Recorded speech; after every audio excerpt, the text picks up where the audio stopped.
and welcome to another episode of Superfan Chat, the show where we recap episodes, posit our fan theories, and generally nerd out over no small roles. Yeah. Today, we are going to be recapping and discussing episodes 29 to 32. So if you haven't listened to them, we can catch you up. But if you want to avoid spoilers because you actually want to listen to the episodes, maybe hang fire on listening to us chat all about them in this Superfan Chat.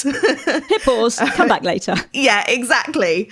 Joining me today are Superfan Sam. Hello. And Superfan Pippa. Oh, hey. Guys, how does it feel to finally be caught up on No Small Roles? It's weird, isn't it? I feel like we're always backpedaling and being like not able to discuss our theories, and now we can. Yeah, it's nice not to have to double check ourselves anymore. Yeah. And I think the cast are recording at the same time as we are right now. So, oh, that's exciting. Are they actually right now? Mm-hmm. Yeah, they're recording today. Okay, theories. What's happening right now then? A natural 20. Juna's making tea. I think Gwendolyn is finally marrying Enkidu. I think they've had like a few episodes to get over that whole stigma. Orin has a bunch of hands in his backpack, maybe? Could be. And Aggie and Ruana have taken over. Amazing. They're the new leaders. They are the new leaders. Goose revolution. Of the goose pack. What do you call a bunch of geese? A gaggle? Are they now a gaggle of geese? Ooh. Is that a thing? Yeah?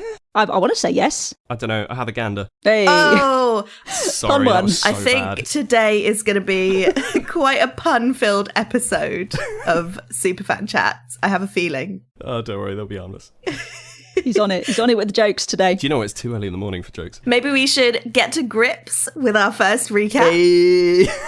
Yes, I will take this one. I feel very, very fortunate to do both Jeremy Cobb episodes, and this one is episode 29, Battle Down the Hatches. So we start off with a bang. David amazingly revamps the theme tune with a hurdy-gurdy. It's beautiful. Love listening to it again. We start off the episode as we finished the last one with Arthur setting off this explosion of elemental batteries that congeal into one massive lightning, air, fire elemental. Enkidu, at the beginning of this fight, flies Myra up to the top of the mast on this boat, the chug-along, while the others kind of are down there attacking with whatever they have. And it's a really, really cool fight. There's some amazing fighting techniques that come out from literally everyone. Love listening to this fight again. It was so good.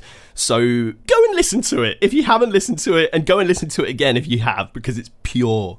We get like all of Dwayne's exotic animals that are rushing in to defend Gwendolyn, and you got Gaius at the back of the boat protecting Bessie, and then, you know, Hallie's kind of like kicking the ship into high gear. So there's a lot of people in this fight. We've got this massive elemental that is just supremely powerful and just spews this inferno out on everyone, instantly cooking Reggie and Reggie. damaging pretty much the entire party. Gwendolyn is able to like run in there, and she's got her stunning strikes now, so she's trying to punch this thing and keep it stunned. That was super useful. It was so good, but the downside is, by getting close, everyone was taking damage from the aura of this thing giving off fire damage. Yeah. Just too much heat radiating off it.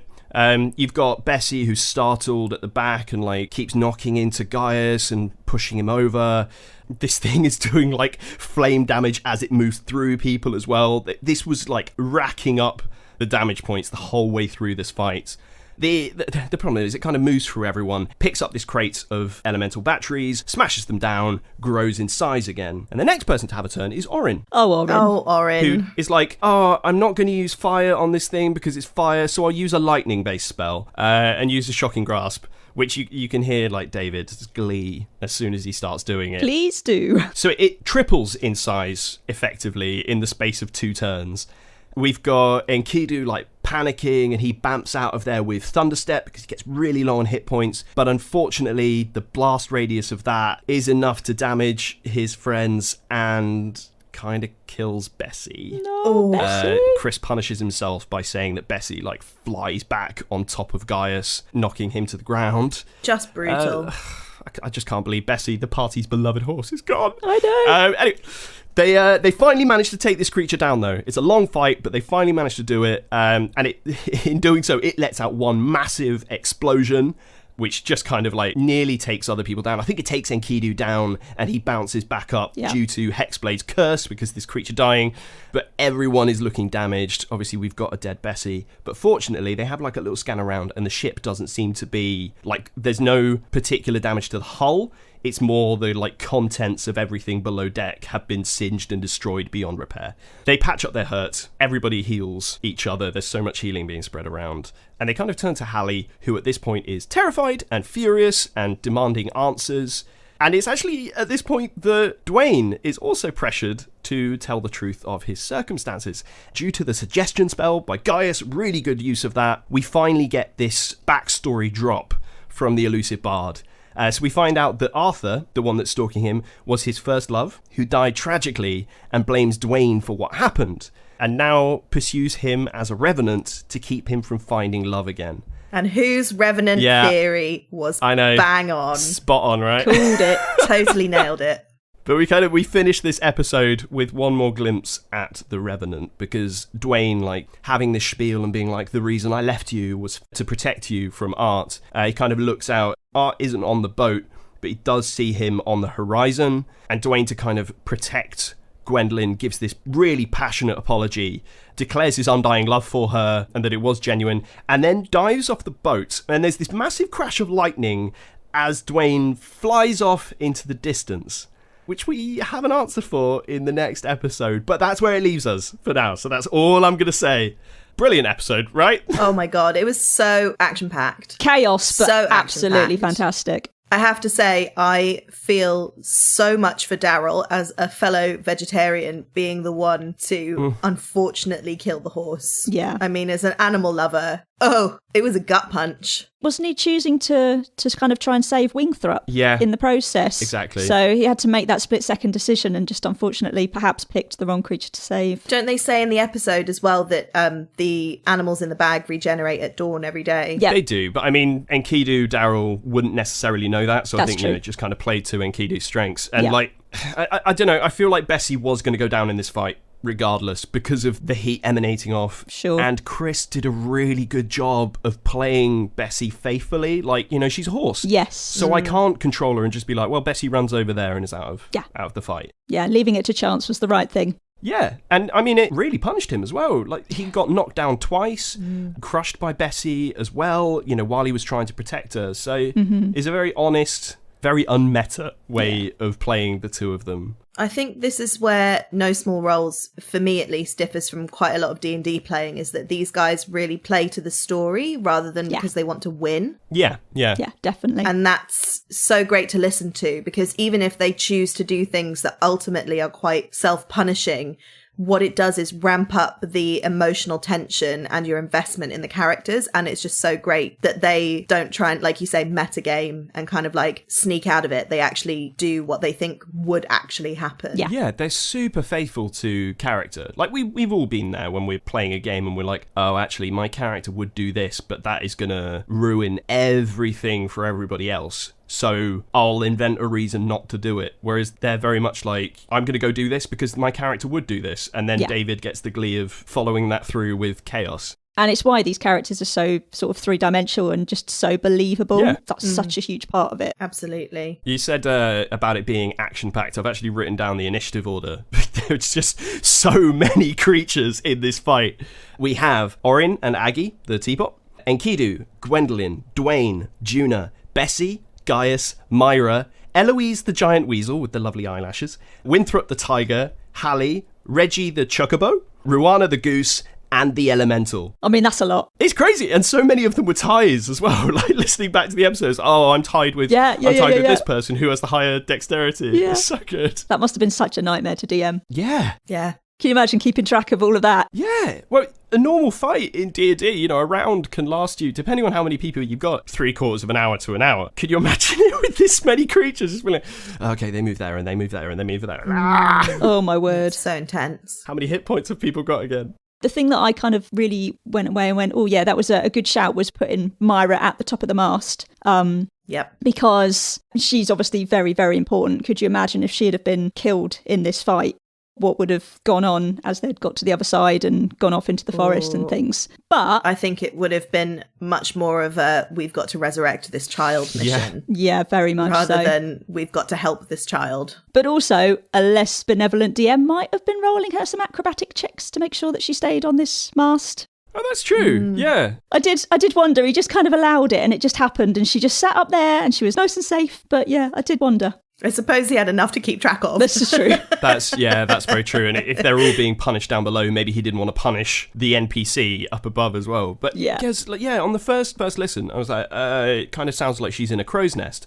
But no, she's just up at the top of a mast. Literally just on the little kind of, T-section. But she's fine. And she probably has some kind of contraption, like, I'll just use my wood magnet boots or something. Love it. That's a new thing. As we all know. Yeah. Like a go-go gadget gripping arm. Absolutely.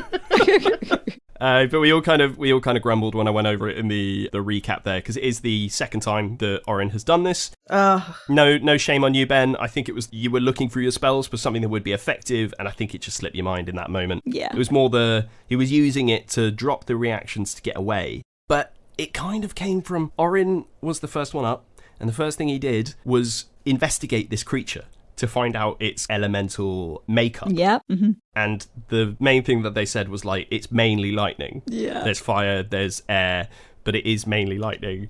So I kind of like, it was a bit of a weird choice in that moment to do that again. A weird choice, a mistake, or is Orin secretly the big bad of the whole campaign? Oh my God. And subtly trying to sabotage everyone. Undercover agent. Oh, don't say that. I love Orin. I know. I love Orin as well. I'm just stirring. I'm just stirring. Oh God. Does that mean Aggie's evil as well by proxy? Who knows? That's not a real prediction. No. That's a just in case prediction. Yeah. I'd just like to be able to, if that does happen, I'd like to be able to say I told you so. But You know that David listens to these things, so he's like, okay, yeah, cool. oh no. Your wish is my command. Sorry, I'm taking Orin now. Yeah. Orin was in the mirrors. No, just no. Don't even. Do we have anything to say about Dwayne's backstory? Or should we leave that for the next one? I mean, I love that there was this, this backstory dump from him, to just kind of like, I think they'd already decided that they were doing 2 episodes. And we spoke about this in No Small Questions as well. Mm-hmm. Jeremy was saying that he couldn't find, like, okay, how do I leave this situation? So if anything, it was so good for him to be like, no, you know what? Now they know everything about me, so there's that, and Arthur is still there. That is the perfect excuse for me to go. I just don't know how much of the next part, the thing that they figure out at the beginning of the next episode, how much of that was in that character creation conversation. Like, where do you come up with that? Anyway, we'll get to that. Yeah, I think it was a really amazing move on Gaius's part to cast suggestion. Yeah. And try and get it out of him, because otherwise, how would you know? Because he's such an accomplished and charismatic liar.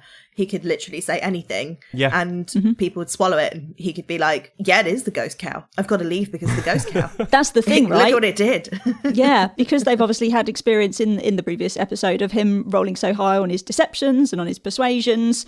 You're not going to get the truth out of him that way. So really, that kind of suggestion ring was the only way they would have got the truth out of him. What's interesting is, like, I believe suggestion is like, it is that person's action to do the thing that's been suggested. So it's, if you think about it in like mechanical combat terms, it's 6 seconds. So at some point in that story, Dwayne could have chosen to not carry on. Ooh. But it's like, once those floodgates have been opened, they say that talking through your problems and actually being honest is like a healing process, right? I'm sure you probably cover this, Hannah. Is it? I have no idea.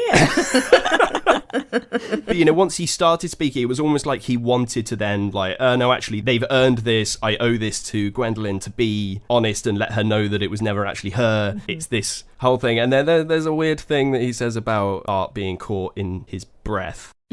But what was so good about that moment is that we had the previous episode to be like, okay, we've got this idea of who Dwayne is, and now like we get to see why people love him so much, and we fell in love with him as well. Yeah. What was great about this episode was we were all like, okay, we kind of love Dwayne now, we don't mind that he's a bit mischievous, and then find out that it wasn't actually his choice at all. There are really serious factors, serious things in play that mean that he can't be with Gwendolyn. That for me was like mind blown moment of this is actually a really, really good guy. Just caught in an impossible situation. Maybe I'm on a real suspicious bent this morning, but you say that suggestion lasts about 6 seconds. Somewhere in that story, did he flip a switch without us like questioning it because of the suggestion spell? And did he start lying again?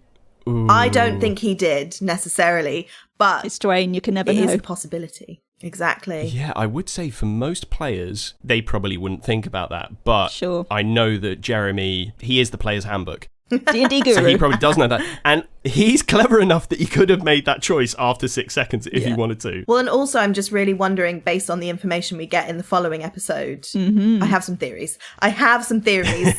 And I really want to be able to talk about them. Shall I rock on and we'll do episode 30 then? Go for it. Yeah, go on. Okay, so episode 30 is called In the Wake. This was an amazing episode. It was just full of everything. It was moving, it was hilarious, it progressed the plot. It was, a really, really strong episode. So we kind of kick off in the aftermath of this elemental's attack, and the party are like picking up the pieces. You've got Gwendolyn obviously bereft at Dwayne's disappearance. You've got Gaius is obviously very upset about Bessie, as are the rest of them. And they kind of start off with this big discussion about how Dwayne left. There's Juna and Orin and Gwen discussing what they saw. Juna thinks that she saw maybe some kind of large beast with wings and a tail and scales. Orin's obviously got a bit more knowledge. He's read a few more books. And they deduced that Dwayne turned into a dragon. What? Which is like this, epic bombshell. So like, even once Dwayne's gone, he's still kind of rocking the story. So that's a big deal. There's a big discussion about this and what it means. Gaius, meanwhile, with Enkidu, they've gone kind of below deck, and Gaius has covered up Bessie's body with tarpaulin, sings her a little song. A little bit later, Orin and Juna pinch 2 of the batteries as well. So they just kind of sneak below deck, and there's a funny moment of them behaving like naughty school children again, and pinch these batteries and just check that they're not going to explode as they chuck them in the caddy individually. And we'll see how that goes later. But they've now got 2 intact batteries to play with, so that's cool. They all kind of gather together and they have a discussion about how much the cargo that's now destroyed, how much that's been worth. And Hallie estimates that it's about 1,000 gold pieces worth of damage. So they have a big discussion about whether they're going to kind of make amends for this. Gwen offers to contact her father, so that's quite an interesting thing. They decide to not go down that route initially. They have a big pooling their resources kind of moment, and they add up all their gold. They, you know what's coming. There's this brilliant moment, and David has scored it as well. And it just, the deception, guys, where Gaius is gritting his fists and can't believe that he's about to say what he's about to say, and is going, I've got the money, and everyone is completely fooled by this. Turns out to just be an administrative error on Chris's part. Doesn't have over 1,000 gold. He's got 147. So funny. I loved it. It was brilliant. So great. I got the 1,000 gold. Do you though? Man. Do you really? Oh, man. Yeah, do you actually? Might want to check your pockets, mate. That was brilliant. Just the moment when the music stops. Yep. When I think it's when Daryl's like, wait, we only got 140. Yeah. Like, literally, the whole score finishes. Wait, what? Yeah, it's perfect. Absolutely perfect. God. I love it. I love that they keep these moments in. Yeah, like the one on the previous episode about the natural 20. Oh, gosh, yes. I made a note to talk about good. that as well. That was hilarious. That was so funny. But yeah, they decide to pool their resources, so they add up their gold, and then plus the pearl necklace that Orin has been given via Deacon. They reckon that's worth at least 500 gold, plus the carpets. They kind of pool it, and they think, this might just about cover it. So they end up giving that to Hallie as a kind of way of recompensing her, but also kind of buying her silence, because they've already told her that actually Jenny is not Jenny, Jenny is Myra, Myra is a Wingflap, etc. We also have such a lovely moment with Bessie buried at sea. We have the Bessie funeral, and we've got Gwen's beautiful song, which I love it. I've been back to it. I just keep rewinding to that little section just to keep listening to her song because it's so beautiful. And we get Juna's Griffin Paladin story as well, so more story time with Juna, which is great. Eventually, after they've given Bessie her send-off, they disembark at Drostad and walk through the town, arrive at Ferricine's house, notice a statue in a courtyard. Myra shouts out, Ferricine, where are you? And they have a good old catch-up in the kitchen. Ferricine has also noticed there's some odd things going on. She's noticed that people kind of feel stiffer, which might well be related to the things that Myra's noticed about her parents as well. Ferricine invites Orin to have a little look at her workshop, and she shows him the prosthetic hands. There are 4 of them in a box. She's kind of interested to show him and get his opinion on these because she's a bit confused by them. They're not powered by the elementals anymore. They're these new prototypes, and she can't work out how they work. Orin uses his goggles on them and he detects 3 schools of magic. So he detects some abjuration, some enchantment, and some conjuration as well. And he takes his tools and has a little look, tries to kind of open up the hand inside. As he does so, he's still got his goggles on. The hand grabs the tool and he notices this 4th school, the conjuration school of magic, appears as well. As he tries to retrieve the tool, all of the hands activate and they start to attack, start to leap towards him. Brilliant end to this episode. So it was amazing. It was so creepy. I actually got chills down my spine at the thought of all these prosthetic arms just standing I know, right? on their hands, So about creepy. to leap towards Orin. I was like, oh, that's horrifying. Mannequin arms that have come to life. Yeah. And this episode kind of had everything, really, because it had the real feels with Bessie. Mm-hmm. It had them having to, try and like literally pool all of their resources to get out of this situation that they created for themselves. You had all that stuff with Dwayne and figuring out that there's a dragon involved, Yeah. and then you've got a new town, new thing, creepy ending. It was the full package. It was chocker. Yeah, it was great. Yeah. Really, really good. And it could have been an episode maybe after a guest player has left is always going to be quite difficult to kind of re-establish that dynamic. And especially when you've lost, effectively Bessie was a member of the party. I know she's obviously not a played character, but that was a big, big deal as well. And you've got to deal with the aftermath of that. And I think they judged it really well about not losing the emotion, but also there was a lot of humour in it and there was a lot of progress. Yeah, it was great. It was fantastic. And I think we've said it before, but Bessie has lasted a lot longer than any other D&D horse Oh, yeah. ever. She was a super horse. But did that not just make us more attached to her? Yeah, because totally. Yeah. I'm very used to Bessie being around, and particularly like the Gaius-Bessie relationship. Bessie being forgotten about. Yeah, or Gaius being the only one that actually remembers her. It's like Yeah. she's some kind of like rogue horse. To get 30 episodes, or nearly to 30 episodes in with Bessie there. Good going. To the point where they were discussing a Where's Bessie t-shirts. Yeah. To then have her kind of like taken from us. But I love that they gave her such, like, the same kind of send-off that they would for a player character Absolutely. dying. Yeah, it's a fitting ending for her. yeah. Definitely. It was so great. But yeah, the song, Yeah. and the story as well. More Juna stories, please. Yeah, I love it. We need a book. Yep. Illustrated book of Juna stories. It'd be great. Oh my gosh. With the audiobook narrated by Vicky. Yes, please. Let's ask them if they'll do that. Maybe that could be like a super Patreon tier. That would be cool. I'd pay for that. Christmas presents for Patreon. Christmas Yeah. bonus. Can we talk about Dwayne potentially being a dragon? I think Yeah. we should. Because, well, from our text conversations that I am obsessed with dragons. Yeah. I don't know how much you guys know about dragons in D&D lore. I feel like you're probably the foreknowledge, but I know some things. I was going to say, I've read since a little bit. But Oh, yeah, cool. do spill. Okay, so I was trying to figure out what kind of dragon Dwayne might be, because in D&D there are 2 overall types of dragons. There's chromatic dragons, which are red, white, blue, green, and black. Okay. And then there are the metallic dragons, which are bronze, brass, copper, silver, gold. And then there's the platinum dragon, god Bahamut. Bahamut. And the evil chromatic dragon, goddess Tiamat. So chromatic dragons are evil, and metallic dragons are usually good. But Dwayne's colour scheme is blue. Yeah. And blue dragons are lightning dragons. Okay. But that would mean he was evil. Yeah.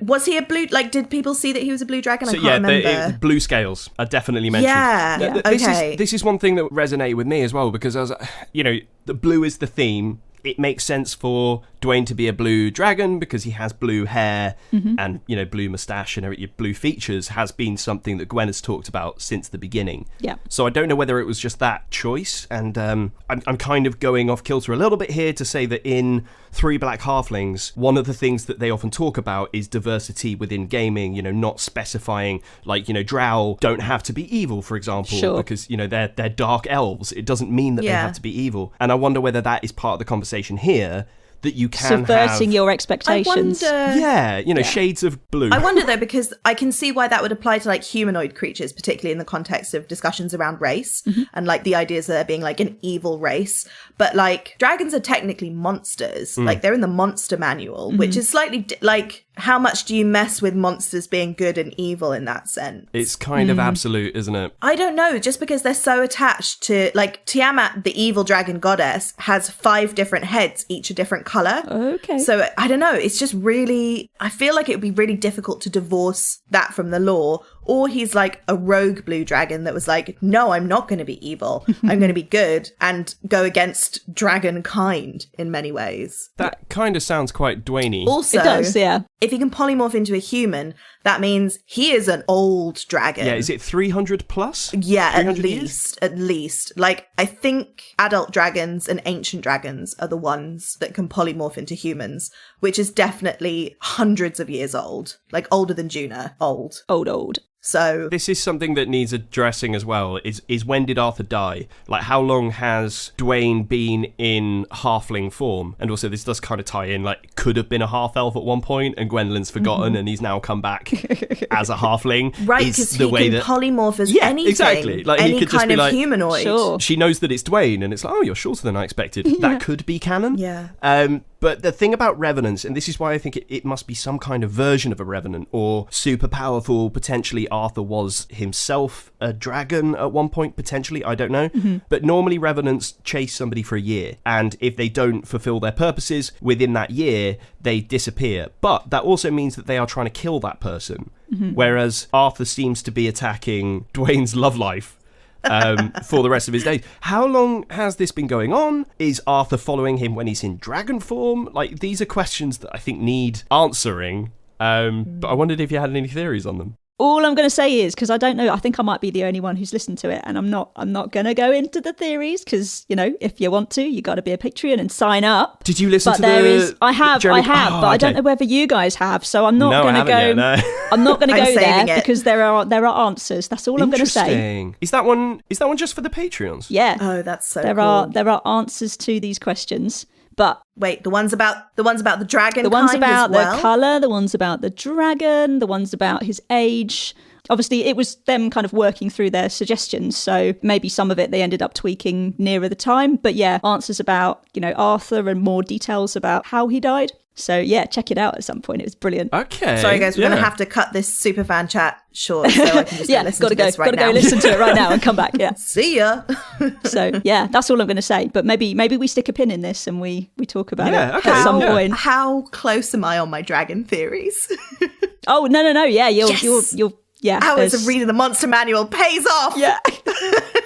I don't know. I can't go there without saying, but yeah, the way they've kind of stacked it and stuff. Yeah, it's okay. Yeah, that makes sense. I knew my dragon knowledge would come in handy at some point. I knew it. Again, I've been meaning to listen to Not that. in any other Oh, yeah. context. Oh, this is so cool.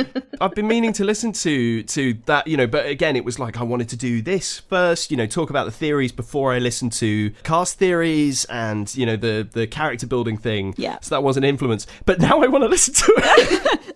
I know it's really hard to be objective, isn't it? Is that Patreon exclusive? Yeah. Yeah. I think it's Okay, teacup cool. and above. Oh, I think I can apply for that. Oh, I think you're okay. Yeah. Exciting stuff. This episode, it left me with so many questions to ask as well. Like, I have a little list of questions, which I know we shouldn't run on and spend a load of time on them, but I have questions like just kind of things going forward, like repercussions for the fact that the group basically have no gold now. Yep. That's going to be a problem. Orin had his eye on that necklace for more inventions. Would there have been another way of paying Hallie? Did they have to give her everything? You know, Orin had that thing about, oh, Myra, I could just make you invisible, which they didn't really get to talk about. That might have been a possibility. We don't know whether Hallie is actually gonna keep Sturm. Yeah. You know, we don't know. It was a small town. Yeah, I've thought that. She probably knows everybody in that town, and, you know, loose lips sink ships, etc. No, it's still afloat. Yeah, just about, yeah. yeah, so Here much. it comes. Also, the bit where she's like, oh, did everything get destroyed? And Orin and Juna are like, yep, nothing left. Yeah. All gone, knowing full But well they've got two two batteries. very expensive batteries that Yeah. they've nicked. Yeah. Terrible.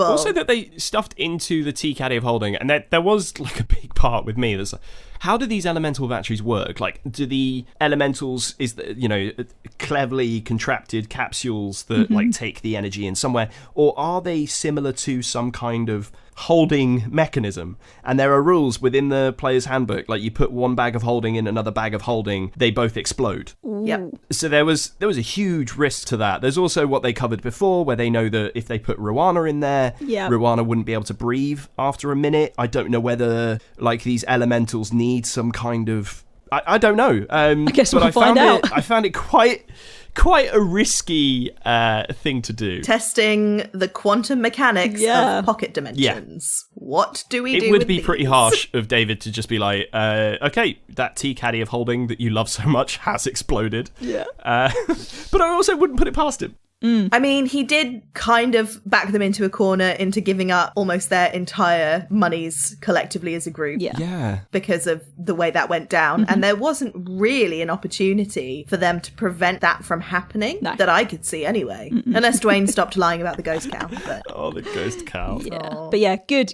episode. Loved Such it. a great episode. So good. And obviously we've now made it to the workshop, and we're kind of seeing, Orin in his element. The statue outside, kind of weird. They mention it being faceless, which for me was like, oh, faceless footman. They kind of talk about, you said like Theracine is like, oh no, they're cold and they're stiff. Like, how did it feel to hug your parents? And then leads on to this whole thing about the prosthetics, which was kind of like, it's weird that Theracine has already made that observation. Like, okay, these people are being weird and we've got these prosthetics. But then when questioned about it, is really like light about it. I was like, oh yeah, I don't really understand it because they don't run on batteries, which is what everything that we've had so far has run on batteries. Yeah.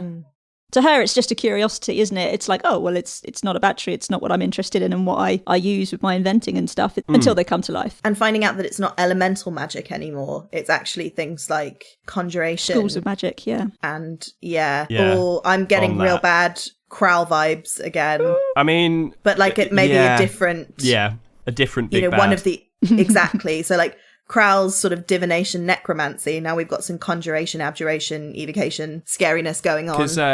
It feels, the power level feels comparable. Yeah. And the sinister level also feels comparable. Sure. But I mean, I don't know whether you had this when the word conjuration popped up, because, Orin's like poking around at the palm and there's conjuration magic in there. Instantly my head was alarm bells, because we know of another spell that our party members have that is hand-based, that is conjuration, Mage Hand. Ooh.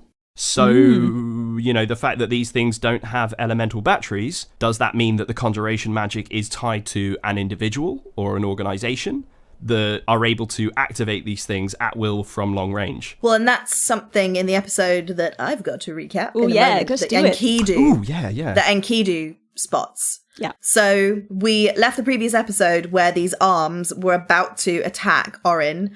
The forearm, there are four arms. Four arms. The four arms. The four army. Four army. Hey. Yeah. Four army.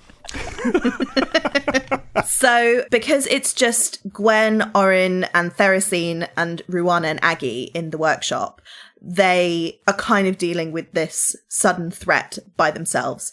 And Theracine keeps telling them, don't break them, don't damage them, I've got to give them back. Which means Orin and Gwen are slightly hamstrung by it, so they can't actually damage the arms. So there is a fight with these arms where they do try to avoid damaging them. And Ruana does alert Juna, who is with Enkidu and Gaius in the kitchen making dinner. Enkidu is cleaning everything because we've discovered that Enkidu is an absolute neat freak, which is new.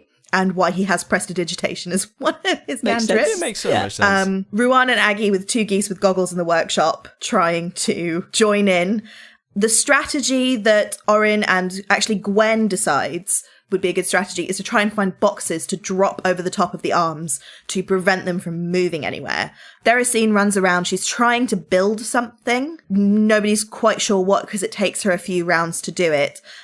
Eventually, Juna, Enkidu, and Gaius arrive to the workshop because Ruana has alerted Juna that something's going on, but obviously, there's not like a verbal communication between them. It's more of a sense. They try, again, to keep trapping these arms. It's not quite working. One of them's got a really good grip on Orin, and eventually Theracine makes an anti-magic field and powers everything down using this little contraption. This is cool. Which is handy. Was really awesome. Yeah. Sorry. So handy. And it actually powers Aggie down as well. So it's literally anything that runs on magic. And as soon as they're sort of 15 feet out of the anti-magic field, Aggie powers up again. They tried to have a discussion to figure out why this happened, why all the hands powered up, and Kidu does a perimeter sweep but doesn't see anyone there, can't see that anyone is sort of powering these things remotely. So they go to take a long rest and try and work it out once they've all sort of come back to full hit points, because they are still completely battered from the elemental battery fight. And as they head back to the house, this big golem lights up and says, "Untested Wingthrop detected. Your first test will begin momentarily." And everyone freaks out because who is the untested Wingthrop? It's not Theracine because it's not her birthday yet. So they try to work out who it is. Everyone thinks it's Orin. But then Theracine also says that it's not just Wingthrops who are born by blood into the family that have to be tested, that anyone who wants to marry into the Wingthrop family is also tested. So if anyone's betrothed to a Wingthrop, it might be them. At which point everyone looks at Gwen, who is mightily confused because she's betrothed to multiple people. Sure. Including a dragon, we now know. Yep. Yeah. So they decide to try to essentially figure out the puzzle that the golem offers them, which is a north to south rotation will disclose designs. The password is inside. Construct from what is mine. And Orin quickly solves this puzzle. And because they've encountered Deacon, they find out that essentially the puzzle is telling them to make a compass that will point to the thing they need. So cool. So it will point to a specific direction. And the materials that the golem is made from have come from where they need to go. So if they make the compass out of the golem, it will point them in the direction of where they need to go to find things. So they decide before they actually start trying to construct a compass in Theracine's workshop, which will involve melting down bits of the golem, they all take a long rest because they're knackered. During the long rest, a couple of notable things happen, one of which is Gaius steals a bunch of stuff from Theracine's workshop. Really sticky fingers. It really does. Yeah. And the funny thing is, the geese follow him. Yeah. And watch. And Aggie knows what's going on but can't communicate. Ruana knows what's going on and decides she won't communicate. Yeah. Gaius just hides basically big plates of gold inside the tea caddy. And Was it the sheets he buried? Oh, Did he bury yeah. the sheets and then he had like wands and stuff like that? Oh, yes. He put the wands in the caddy and he buried the gold That's sheets. Yeah. Yeah. Clever. Yeah. Good plan. Yeah. They have no money. Yeah. It's kind of clever, Yeah. but also Yeah. kind of silly. Also super shady. So the geese and Gaius are now involved in a small amount of petty theft. And Gaius says if either of them tell, he's taking them down with him. And then Juna also asks Ginger about the Wingthrops. Ginger doesn't actually know anything, but she's going to investigate.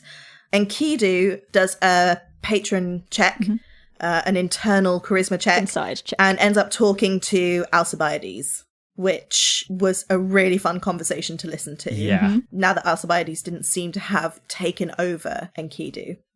So that happens, and then Juna makes waffles for breakfast. As you do. And that's where the episode ends. Yeah. Brilliant ending. Oh, So that was episode 31, A Bit of a Handful. good recap. Yeah, very good. Because there's a lot to unpack there. Yeah. Definitely. Anti-magic device. Yeah. Yeah. Very cool. This is the one where there's a lot, if they could get a design for that and take that with them going forwards. I mean, if they'd have had something like that down in the bunker, that would have been an absolute game changer. Yeah. But also, doesn't that have huge implications for if Theracine can do this and she's sort of like an apprentice Wingthrop and it's a 15-foot radius already and clearly quite powerful? Yeah. What kind of implications does it have for anti-magic constructions that are bigger? Yeah. They're going to have something like that around the outside of the workshop or something like that, Yeah. do you think? Which has huge implications for 50% Yeah. or more of the party, which is a real problem. I mean, I think Vicky points out Juna feels that this she's is not wrong happy about that. because everything Yeah. about her is natural magic, and Sure. it's kind of what we talked about before, like Ruana and the Henge. There's probably a reason why Ruana would gravitate towards Juna is that they're natural magic, and this is created because also anti-magic field is a high level spell. yeah. So either that means the Theracine is a much higher level than she looks, kind of looking at her, but is she able to at this point share this with the party, or will they need to wait several levels into the future before they're actually able to create it? Or does this mean that this magic is now, high level magic is accessible to everyone now, so long as you have the coin? Yeah. Or is it a slightly watered down version of that higher level magic? Could 'Cause be. Is it Yeah. is it anti-magic field or anti-magic cone that's the high level spell? Ooh, that is a good question. Hello, Google. Don't look at me. I think it might be anti-magic cone, and that has, I think, a 90-foot range, Whoa. possibly. Ooh. So that's the super high level spell. Yeah. Whereas this is a small anti-magic field that has a 15-foot radius. Still, Still useful though. yeah, and still incredibly worrying. Yeah. Yeah. As you said, Sam, having this type of thing available, if you've got the coin, I mean, I'm getting bad consortium vibes from this. I'm getting this sense that should these people have this level of magic, should it be accessible, considering that a lot of people within this world, they're very lucky if they learn things like prestidigitation or thaumaturgy or a cantrip or anything. Most people are, common folk without any magic. But around here, everybody seems to have Access to something like that, yeah. Yeah. Oh no, Sam, you were right. I found the spell. It's anti-magic field, and it's a 10-foot radius sphere, and it's a level 8 spell. Yeah. Level 8. How has she made a contraption that's a level 8 spell? I mean, is it level 8? You have to be level 15 as a character, I think, to access. Level 8.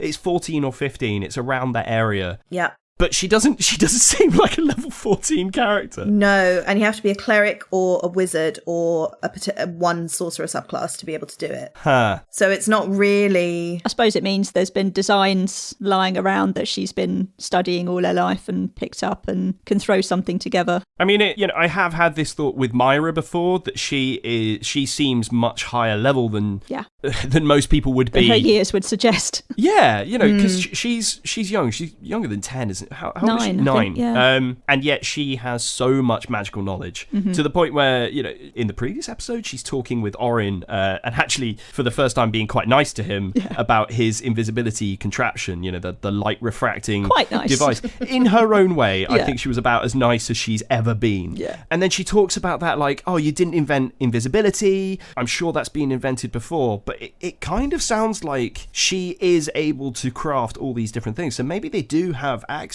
to ridiculously high level spells at the age of 9.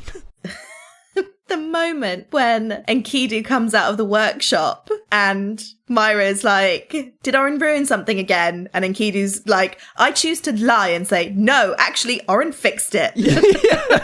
Did Orin break anything again? Yeah. Oh, God. She's not gonna feed that rivalry. Are we going with Orin being the mystery Wingthrup, or do we have other ideas? I think, and I mean, David was very clever with this, it is very open at this point. It could be so many people. And I also have a theory that it could be none of them. Because they all walked past this statue before, and it didn't activate. It's only since the events in the workshop that this thing's been True. Untested Winthrop. Sure. So, who knows if there is somebody... Is it just picking up the hands themselves? Or whoever is behind the hands, are they able to affect the golem in some way? That's one theory that I had.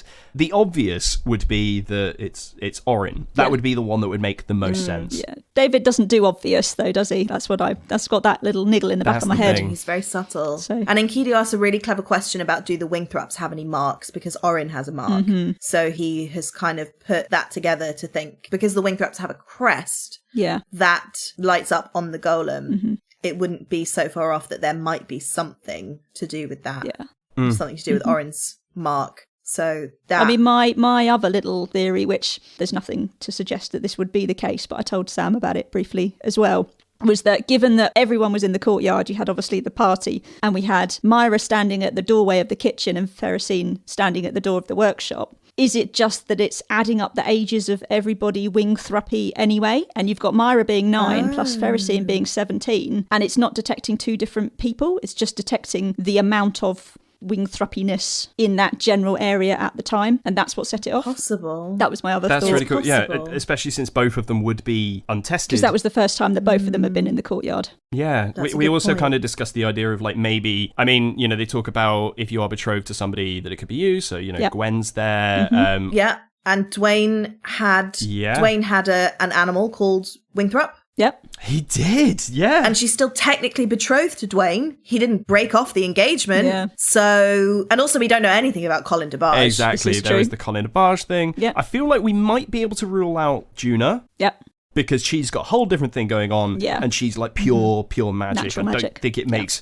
Plus, she's a gnome. I don't know whether that ties into anything, but it does. You know, Gaius. We don't know his backstory Yeah, really. nobody's spoken about Gaius. No. Don't know a lot about him. And there's also we spoke about this again, Pip, off Yeah. air. We might have talked about the fact that Hello Enkidu, who is not just himself, he also he's has got six personalities people inside him. in his head, and like, you know, who are they betrothed to? Yeah. Yeah, It could go anywhere, be. couldn't it? That's the thing. Yeah. Yeah. Totally. Could just be Aggie. I'm so excited to find out where the compass takes them and how they do it. Because the party assume it's Orin because he has the artificer skills. Yeah. But like you guys say, it could be literally any of them. It's been tailored to Orin, like this experiment, but yeah, doesn't necessarily mean that it's actually him that's being tested. It could be that the whole party is to be tested. Yeah. Or it could just be a rose thing. Like, it could be, oh, we've spotted a rose and they are another artificer family, and so the golem gets confused. We don't know what magic's been installed in this thing. It could just be like, oh, artificer blood. So funny how Gwen finally decides she's not going to out herself as a rose in front of the Wingthrups. Yes. And instead calls her family the Flower family, and they're She's a family learning. of bakers. But she's told Myra that she's a rose. Yep. So that's not going to hold for very Then long. she's lied to Theracene. She's lied to Ferrocene. Interestingly. Yeah. 'Cause I don't know, I mean, do you guys, at this point, do you trust Theracene? Nobody's actually done an insight check on this girl. I feel like This is true. she's had ample opportunity to kill them so far. How do we know that she hasn't already tried with a four-army? Yeah. I'd say I trust her like 60%. Yeah. I have at least 40% doubt. Basically, most So of it's the more than NPCs. 50-50. Nice. It's Yeah. like a little bit more than 50-50. Like I'm not that split on her. Okay. But I would say a healthy mistrust. Cool. So yeah, do we want to move on to what happens next? I can, yeah. Shall I recap the final episode for today? Go on then. Yep. Oh, go on. So this is episode 32, Hand to Hand. We start up with Orin and Enkidu working together, trying to melt down a bit of the statue, because that's what they figured out is the first kind of step of building this compass. Enkidu manages to damage his scimitar on the statue, which Orin fixes again for him. They blowtorch a bit of the hand off, and they've got that ready to use later. Meanwhile, Gwen's working out in the courtyard, Juna's finishing the waffles. Gaius has a cheeky poke around Ferrocene's bedroom, doesn't find anything of note. Orin sets to work on the first part of the compass, and as he does so, he's telling Juna about his gnome mentor called Eliwick the Quill, and he reveals that actually he just used to be called Orin Mirath before, and he's taken on this Eliwick's second name as a kind of homage to her. Gwen invites Enkidu to a sparring bout. Oh, Which is God, yes. amazing. We've been waiting for this for so long. Gaius is watching from afar, and he's kind of doing these bardic inspiration, bend the truth kind of duos and swapping who he gives it to and kind of interfering with their bout. There are some really excellent exchanges. There's quite a lot of natural ones, I think, as well, I remember. Quite a lot of misses as well as anything else. Which I guess makes sense if they're sparring and they're not trying to hurt each other too badly to begin with. It's a pretty close bout, actually, to start with. They're kind of exchanging blows and it feels fairly even. Enkidu realises he's getting a bit low on health. He's feeling a bit weak and he ends up casting Blur on himself. And initially, Gwen obviously can't hit him because he's blurred. But she does manage to cast one or to land one final blow on his shoulder. Yeah, that's enough to knock him out of this bout. You know, we can chat about this bout in a minute. It's brilliant. Gaius revives him. He casts Healing Word on him. Pours a bucket of cold water on him as well, just for good measure. Such a Gaius thing to do as well. I know. 3 rounds of I'm carrying the bucket. I drag it a bit further up the stairs. I lift it up. Yeah, it's great. Back in the workshop, you've got Orin and Juna finishing off the body of the compass. And then Orin needs to engrave it using his calligrapher's supplies. And he just manages to get this with a little bit of extra guidance from Juna's cup of tea. The compass starts working and it starts to point kind of northeast. And the party gathered together in the kitchen to kind of show everybody and tell everyone that it's finished and it's working. Just as an afterthought, they decide to check on the prosthetics again. Orin offers to fix the damaged ones, and curiosity gets the better of him. He decides to break it a little bit more, take it apart, and he notices rune markings on the inside of it which look unfinished. So there's like a gap where one of the runes would need to be added in order to kind of finish this hand. And he's really confused because he's like, well, how did they activate if they're not finished? He attempts to finish the markings himself. And as he does so, the other 3 limbs spring to life and make a bolt for the workshop door. End of episode.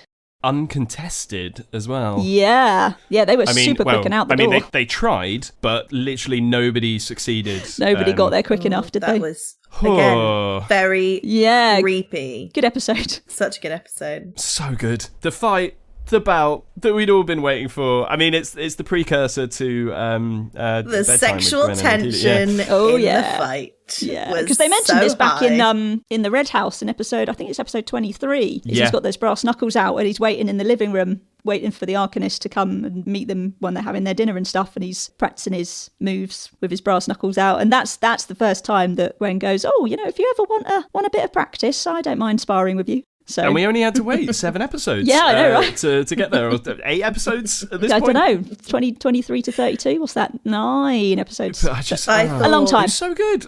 I was going to say, I thought that Gaius getting the bucket of water was going to be to pour cold water over both of them because they were getting too into too it. Feisty. But then I liked how it ended with him just reviving poor Enkidu, knocked flat really on the ground. It was so good the way he was able to inspire both of them during this fight as well. Because it could have just been like, I punch Gwendolyn, and then Gwendolyn's like, okay, I punch Enkidu twice. But they put so much detail into what they were doing.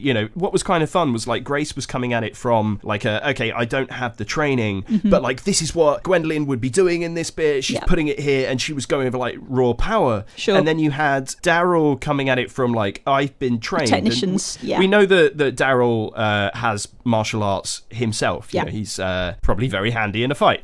And the way that he was describing like, okay, I move my leg back and I adopt this stance and parry her away, it made it so much better to listen to than just these two characters fighting each other.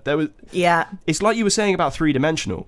The 2 different styles of fighting and how they clash together. It was a joy. I really enjoyed it. It was so great. It was so great. And I also love the fact that finally when he cast Blur, it was like, oh, you're getting the magic out, are you? Yeah. Okay. Because Gwen had been preserving her key points as well. She hadn't used them because it was just going to be some punching. Yeah. And then in order to keep himself in the game, poor Enkidu being thoroughly thrashed by Gwen. Yeah. But he described it in a way that it was like Enkidu again adopted this stance in this swaying movement and the magic activated almost like that was a subconscious defense mechanism, not like okay, I'm choosing in this moment to cast a damaging spell, I'm going to cast Hexblade's Curse on you. No, it was I could imagine that being like, okay, my Pokemon ding dongs are going on at the moment, very very low on health, and this is just like a reactionary okay, how do we stay in the game? And it worked. It did. Yeah. Almost like it was a fighting technique in itself rather than a spell that he cast. It was something that he'd learned as a fighter to duck and weave in such a way that he became a blur. In order to survive, rather than, exactly. Rather than, like you say, choosing from a list of spells and being like, this will be effective, let's use this. Yeah. Definitely. I really enjoyed watching these, or listening to these two go at it. And I hope that it's not the last time that they do that, because, they both have 2 attacks. It makes sense for them to be doing it. I didn't realise that it does make sense for them to be doing it. You're right, Sam. Your mind. Get it out of the gutter, young lady. I'm just saying what you said. Somebody get her a bucket of iced water. Oh, dear. Gwen Kidu. It's gonna happen. I'm still with Dwayne Fabulosa. Yeah. Oh my goodness. I'm not even going to attempt to say it. You know what? She could be betrothed to 3 people. She can rack them up. Yeah, she's not? unique. Just collect partners on the way. It'll be interesting to see how the dynamic between the two of them changes now that, it's effectively kind of 1-0 to Gwen at this point. Whether that's going to change how they treat each other, I guess. I wonder how Enkidu's going to handle that. I mean, gradually Enkidu's been sort of treating her a bit more like an equal, or like, not being quite so disparaging to her recently. But yeah, it'll be interesting to see how that plays out going forwards. I mean, she's always been quite gloating over Enkidu and that whole like betterment thing, that I feel like that relationship may not have changed, but it will potentially spark a fire in Enkidu to be like, okay, well, that's 1-0, let's bring it back to 1-1. Yeah. Because I have the experience. And it was kind of that relationship that they have at the moment is that Enkidu has been trying to give Gwen a bit more of like fair play, of like not constantly reprimanding her for the things that she's doing. And likewise, she's not really been doing it with him as well. Yeah. So hopefully this will become their way of getting that aggression that they have with each other out there. Yes. To make space for what Hannah would really like to see further down the line. Come on, we're all thinking it. I mean, they said episode 50. We're over halfway there. Exactly. That's a good point. Exactly. They better stick to that. 18 episodes, guys. I want to see romance. Also, Gwen has been very kind to Enkidu quite a lot of the time, and I can see her being quite gracious about this and not rubbing it in. Yeah. If she sees how, if his pride is genuinely quite wounded, I think she'd be quite delicate about it. Yeah. Because she has been very kind to him when he has been in quite an emotional state. Yes. And really given him the benefit of the doubt. And likewise in reverse as well. Yeah. Yeah. Yeah, and he's been very kind to her, and she's been quite vulnerable as well. So who knows if this will just strengthen their relationship going forward. True. Hopefully, yeah. Also, can we talk about what is going on with the arms? Yeah, I feel like that was Where are they probably going? the main thing to take away from What this is happening? episode. What are these runes? What are they powered by? There's something going on, and I just can't put my finger on it. So, Boom. yeah, Very good. I kind of spoke about this in the recap that we did earlier, but the fact that it's half a rune. That rune has been completed elsewhere.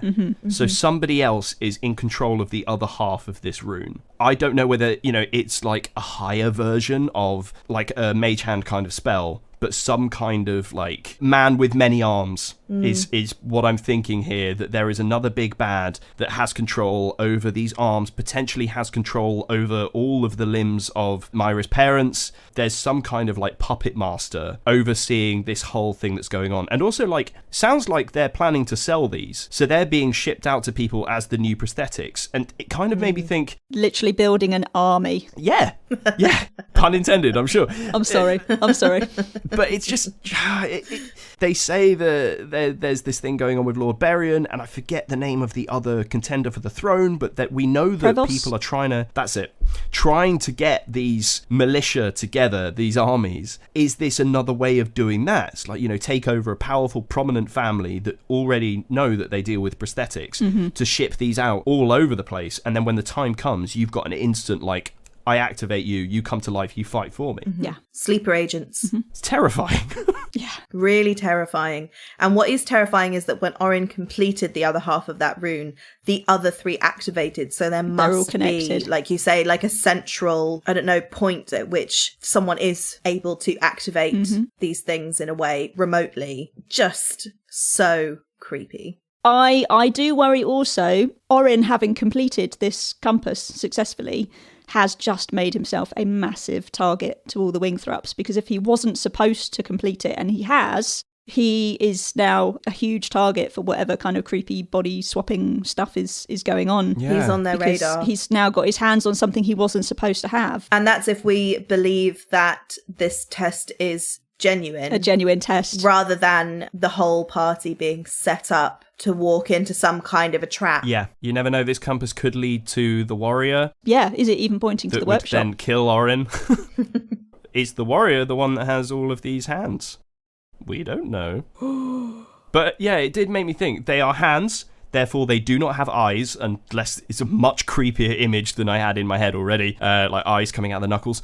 But does that mean, are they aware, like that clearly whoever's controlling them is aware that somebody's tried to hack into these things, but are they aware who it is? They seem to have spatial awareness as well, because they seem to be Yeah. directed in going for different party members in the fight. Yeah, So there's a level of sentience there, isn't there? Yeah, went for the throat, like they all knew how to get out of the room. But is that someone almost like scrying and being able to see what's happening remotely as they control these things? Or is this like an innate, they have, like you say, some sort of innate sentience that allows them to do that as a defense mechanism? And did they run off the second time because they knew that they didn't get the better of the party the first time? Or because they're basically being given a signal to like Get out of return there. home, Yeah. like a homing beacon. Yeah, in the hope that the party will follow them? Potentially, Possibly. yeah. I mean, we'll see when, this next episode starts off. Because they do kind of mention at the end, like, can we give chase? Yeah. And David's like, well, we'll get to that next week. So I'm assuming there's going to be a bit like the Ross tour where they're chasing slithering hands around this district of the Lake Ward. So it'd be interesting if they go back to the block building, what's it called, the HQ? The Was it WCI? That's it. Yeah, that's it, yeah. Yeah. Whether they decide to slither back to there. Yeah, it opens up so many possibilities Yeah. for what's going to happen next. Whether we're going to get answers to who is the untested Winthrop. Yeah. I don't think we're going to solve that immediately. I think that's going to be Ongoing far mystery. down the line. So many mystery threads are being left hanging. I'm finding it really frustrating in a brilliant way. I know. I need an just wanna episode a know. day, not an episode a week. I know. And sometimes 2 weeks. I know. I need more. I've got to get over to Patreon and listen to Dwayne's backstory. Dwayne's character David building. and Jeremy's chat. I can always listen really to good. a bit more Jeremy. Really good. Of course, who wouldn't want to? Totally. Speaking of Patreon, that is something that anyone can join. There are all kinds of amazing things on offer, like this hour-long chat that Jeremy had with David that you actually get to hear behind the scenes. There are polls that go up that allow the fans to decide certain things about what will happen in the world or with potential things that the party discover. You get early access to episodes, which is so great. You get to join the Zoom for no small questions. Yeah. There are so many great things in this Patreon. I mean, there's subclasses now. Like, David's come up with the tracker subclass. All sorts of stuff always coming out. Yeah. And music as well. His music. Oh, yeah, you get the music. There's so many fantastic things. And for all of this, the tiers that you can join are so reasonable. And honestly, it is so worth it. I did it as soon as I could. I was so excited. They offer so much of this amazing podcast. And in supporting it, you really feel like you get to be part of the world. It's just so lovely.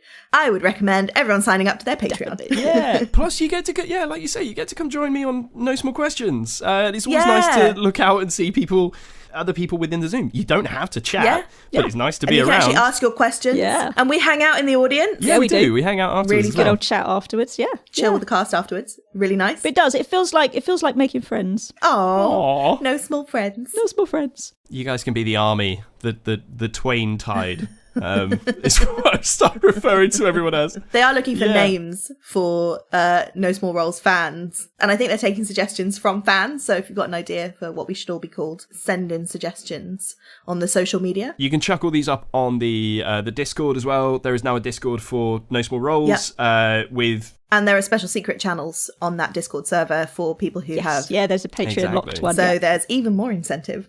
Oh, it's been so great chatting with you guys today. Oh, Yeah, I you as loved well. So fun. I've loved it. Do we have a favourite moment to sign off with? Oh, yeah. it. Ooh. Favourite moment, I think, just because I'm a dragon obsessive, that Dwayne is also a dragon reveal. Nice. I think for me, it has to be the Gwenkidu fight. You know, it's been such a long time coming, and it was done so... There was so much care put into that, and so much detail, that it was everything that I'd asked for and more. And now I'm asking more from them to do it again. But yeah, for me, that was the culmination of an arc that they've had for themselves for a while now. Nice. Awesome. I think mine, just because I'm interested to see where it goes, is going to be like anti-magic device.